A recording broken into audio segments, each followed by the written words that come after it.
one of the things that I puzzled out a long while back and tried to adhere to the best of my ability was driven by exactly the concern that you're expressing, because I realized that the instinct for meaning is a genuine instinct, and it underlies even our attention. It's unbelievably deep. It's the deepest thing about us. Okay, but what about the search for meaning?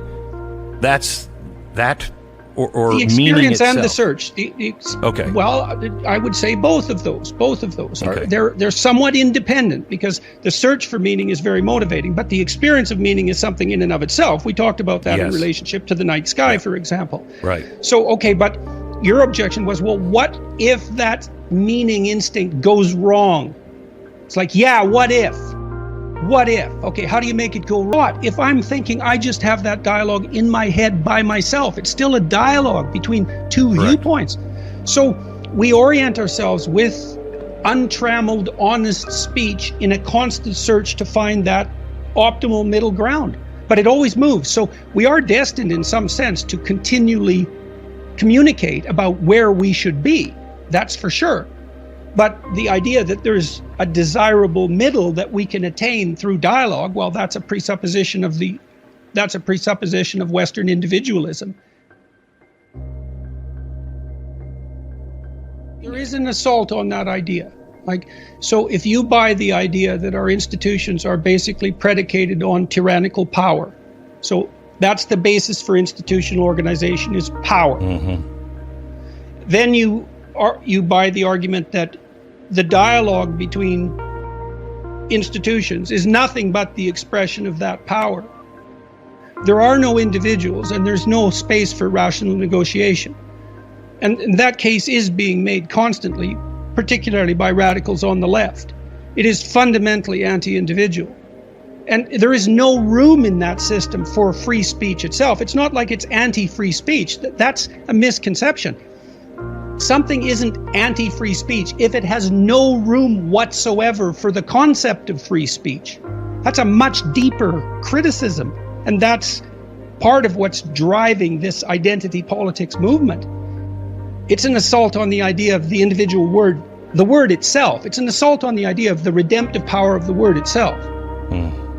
There's no individuals, there's no rational discourse, there's no possibility of meeting in the middle. There's no middle. There's just a territory defined by struggles for power between groups. That's why it's okay not to invite someone who disagrees with you. They don't disagree with you.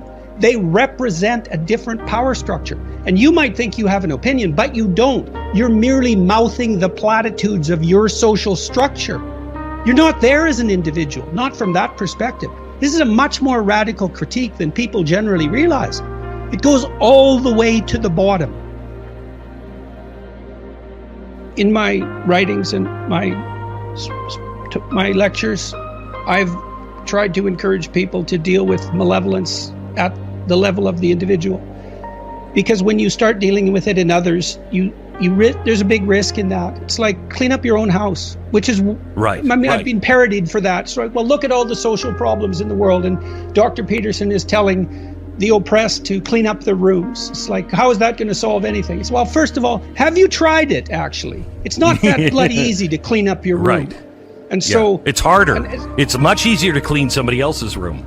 Yes, or it's certainly a lot easier to point to the mess in someone else's room. Yes. And, there's such a danger in that. And it's so attractive, right, to localize malevolence externally. It's so attractive because, first of all, it lets you off the hook, and that's a relief. Mm-hmm. And second, if you've identified malevolence, there's nothing you can do to what is malevolent that's unjustifiable. Mm-hmm. And so your worst impulses have free rein. Because especially if you can also add to that a good cause. Mm-hmm. You say, well, this is in the service of the eventual utopia. It's like, well, now...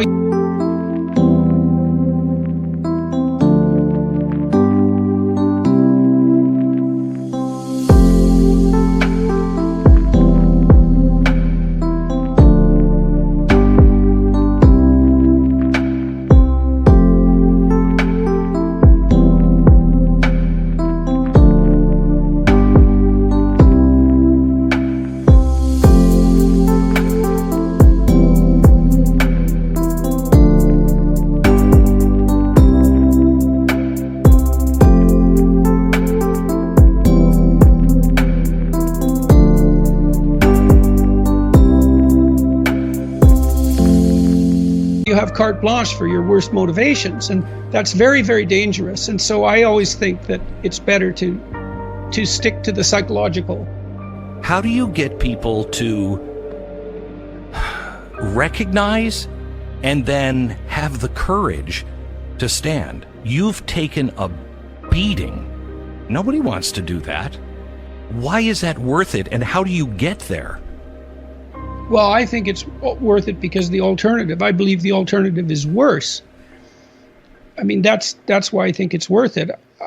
I think it's a decision that you make to stay silent when you have something to say. You know, you don't know what it is within you that requires your voice, right? Because you feel, I have something to say. It's like, well, where does that come from exactly, that feeling that you have something to say? You're disgruntled at work and you're choking on your own bile because the situation is not just in your estimation. You're dying to say something, but you won't. Well, you'll die if you don't say it. Maybe it's a death of 1,000 cuts. I don't like deferred punishment. I'd rather take it now and keep the future clean, which is why I encourage people to have the fights now.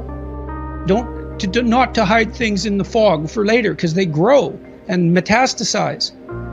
It's better to confront what you need to confront when it's small and when you have some possibility of victory.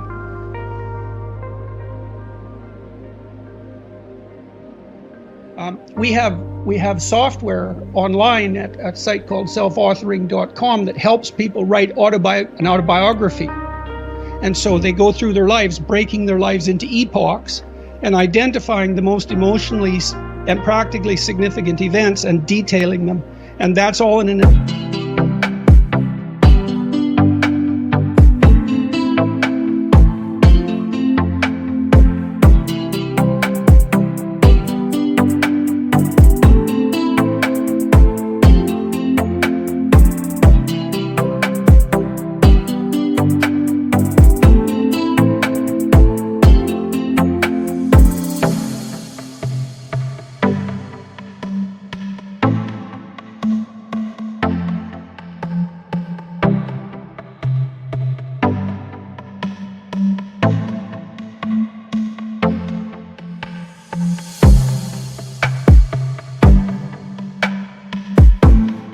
attempt to help people forget and to let go of uncertainty and threat and anxiety and, well, the whole panoply of negative emotions that their life memories might otherwise be contaminated with. And so you do that in therapy continually with people when you're talking about their past.